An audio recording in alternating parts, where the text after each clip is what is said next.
ওই দুলদুলকে কিয়ামতের দিন যখন আল্লাহ তাবারাক তাআলা হোসাইনকে জান্নাতি সর্দার বলে ঘোষণা করা হবে, সেই দিন দুলদুল দেখা যাবে। জোরে বলেন সুবহানাল্লাহ।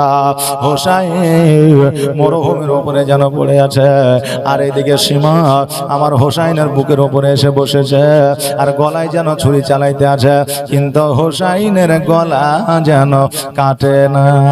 হোসাইন বলে, সীমা রে, আজকে যতই চেষ্টা কর না কেন কিয়ামত পর্যন্ত আমার গলা কাটা সম্ভব হবে না। সীমার শোনো, আজকে আমাকে 2 রাকাত নামাজ আদায় করার সুযোগটা দে। আজকে 2 রাকাত নামাজ যদি আদায় করতে দে, আমি তোকে বলে দিব কিভাবে আমাকে শহীদ করা যাবে। ইমাম হোসাইন 2 রাকাত নামাজ আদায় করলে বাবার এত জালিমের জুলুমের মধ্যে থাকিয়া যুদ্ধের ময়দানে তীর বল্লম লাগার পরেও নামাজ কাজা করে নাই। আর আজকে আমরা সুস্থ শরীরে আমাদের নামাজ অ্যাভেলেবল কাজা হয়ে যায়, একটু দ্বিধাবোধ মনে হয় না। ইমাম হোসেন রাদিয়াল্লাহু তাআলা 2 রাকাত নামাজ আদায় করার পরে ওই সীমানকে বলল, সীমান রে, আমার নানা সব জায়গায় চুম্বন করেছে, এমনকি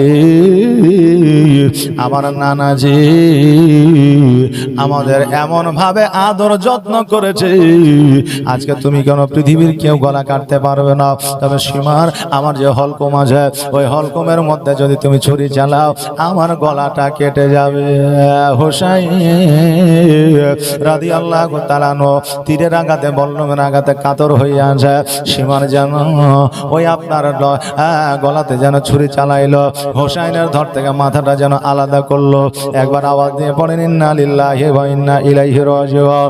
হোসাইনের মাথাটাকে নিয়ে যাওয়া হয়েছিল মদিনা, আর দেহখানাকে দাফন করা হয়েছিল ওই কারবালা। ইমাম হোসেনের হস্ত ধরে কান্দে সাকিনা, ইমাম হোসেনের হস্ত ধরে কান্দে সাকিনা, গো আব্বা চলে যেও না, গো আব্বা রেখে যেও না, গো আব্বা ভুলে যেও না। ওই কারবালা ময়দান হতে কেউ ফিরে এলো না, গো আব্বা ভুলে যেও না, গো আব্বা তুমি যেও না, গো আব্বা চলে যেও না।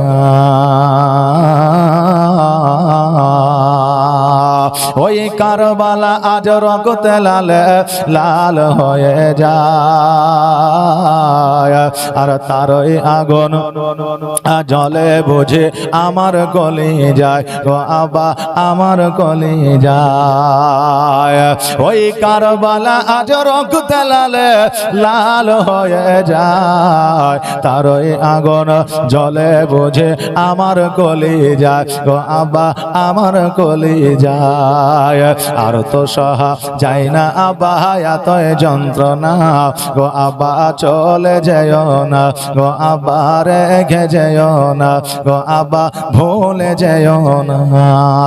ওই কারবালা ময়দান হতে কেউ ফিরে এলো না, গো আব্বা তুমি যেও না, গো আব্বা রেখে যেও না, গো আব্বা ভুলে যেও না।